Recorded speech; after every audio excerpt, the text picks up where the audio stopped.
Okay, so what if you could solve a 4,600-year-old mystery? And I don't mean over a lifetime of research. I mean in just 100 hours. That's exactly what we're going to do today. We're breaking down this incredible, high-stakes investigation into the Great Pyramids of Egypt to finally get to the bottom of who really built them and why. Now, the only reason any of this is even possible is because of one thing: access. I mean, we're talking about the kind of access that is just almost unheard of. It's opening doors to chambers that are usually illegal to enter, getting into tombs deep underground, and even climbing to the highest, most restricted points inside the Great Pyramid itself. It's basically a golden ticket to answer some of history's biggest questions. But, of course, there was a catch. All of this, it had to be done under some serious pressure. They had just 100 hours. That's it. 100 hours to explore, investigate, and find the truth. You better believe the clock was ticking from the very first second. All right, so let's officially kick off this quest. With the keys to one of the ancient world's greatest wonders, this investigation was all about finally settling a debate that has literally raged for centuries. So the debate really boils down to two very different stories. On one side, you get the classic textbook view: these are incredible tombs built for the pharaohs by their own people. But on the other side, well, you have theories that are a lot more out there. The idea that these structures are so mind-bogglingly advanced, they must have been built by aliens, or maybe some lost, super-advanced civilization. Our job here is just to follow the evidence, wherever it takes us. Okay, so the investigation started right at the heart of the mystery, inside the Great Pyramid of Khufu. They went into the very rooms that were supposed to be the final resting places of the pharaohs. But what they found there, well, it only made the mystery even deeper. So, after making their way through the absolutely breathtaking Grand Gallery, the team gets into the king's chamber. And there it is, this massive stone sarcophagus. But it's empty. And get this, the same thing was true in the Pyramid of Khufu. No mummy, no treasure, nothing. Which brings up a pretty big question, right?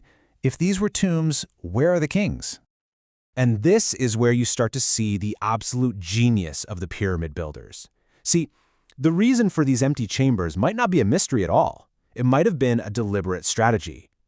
Egyptologists are pretty sure many of these rooms were just elaborate decoys. Think about it.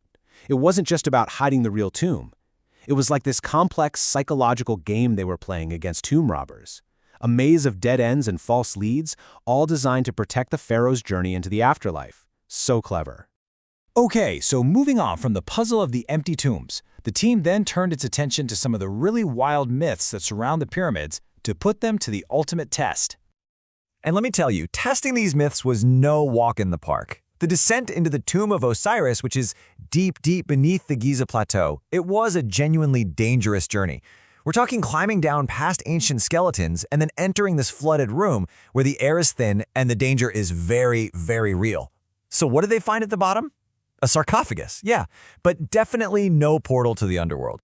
And this whole pattern of myth versus reality just kept happening. You know that popular internet theory that there's a temple packed with gold hidden underneath the Sphinx? Well, with this once-in-a-lifetime access, the team actually went inside to check it out. And you know what they found? An empty hole. A great spot to leave a message in a bottle for the future maybe, but no ancient gold. So yeah, myth busted. So after debunking myth after myth, one of the top Egyptian archaeologists on site, a guy named Ashraf Mohi El-Din, he had something to say about all this. And his point is so clear, and you can really feel it, right? He's saying that to credit aliens is to completely dismiss the incredible achievement of his ancestors. It was time to stop chasing myths and start looking for the actual people who did the work. And that's when the investigation shifts to a place that very few tourists ever get to see: the tombs of the actual pyramid builders. Because this is where the real evidence is. Not in some grand royal chamber, but in the humble resting places of the everyday people who built these things. You really see a powerful story when you compare the magnificent, colorful tomb of a high priest with the simple tomb of a pyramid builder. One shows you the life of the elite, the other shows you the life of the laborer. But what this contrast really tells us is something amazing. It shows us a society that honored its workers so much that they buried them right there in the shadow of their greatest creation. But the biggest clue of all, it wasn't in the decorations. It was in their bones. Okay, this is the crucial piece of evidence. It came from an active excavation of the worker skeletons. They found that both men and women had these clear signs of extreme stress on their backs. And as the famous Dr. Zahi Hawass explained, this wasn't just, general wear and tear from a tough life. Nope, it was a very specific pattern of trauma to their lower vertebrae. The kind of physical damage you only get from one thing, spending years and years moving multi-ton blocks. This is direct, physical proof, literally written on the bodies of the people who built the pyramids. So at this point, the evidence was pointing overwhelmingly in one direction. But there was one last place to go, one final secret to uncover. This meant a journey to the highest, most restricted chamber inside the Great Pyramid, a place that almost no one has seen in modern times. The climb began. Up through these super narrow passageways, up rickety ladders, going higher and higher and higher into the very core of the pyramid.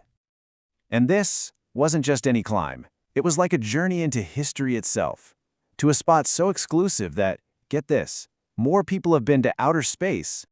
And finally, at the very, very top, the team squeezed into this small, cramped chamber. Yeah, it was filled with bats, but more importantly, it was filled with something left behind by the original builders. A message that had been sealed away for thousands of years. And there it was, scrawled on the stone in ancient hieroglyphs. But this wasn't some royal decree or a holy text, it was graffiti. It basically translates to the Friends of Khufu, or maybe even the Gang of Khufu. Think about it. It's the ancient equivalent of a construction crew spray painting their name on a new building. This is the absolute nail in the coffin. It's a proud declaration from one of the work crews, a signature hidden away at the very highest point of their masterpiece.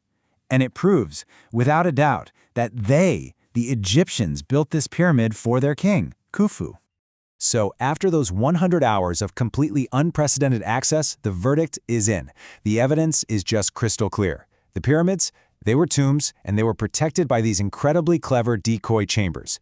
They were built not by aliens, but by organized teams of skilled Egyptian workers whose skeletons actually show the physical toll of their labor, and who ultimately left their signature at the very top of the greatest structure on Earth. So, okay, we now know for sure who built the pyramids, but those decoy chambers, the sheer unbelievable scale of these things, it all reminds us that they were designed from the very beginning to keep secrets. So the final question isn't who built them anymore, it's what other mysteries did they seal up inside?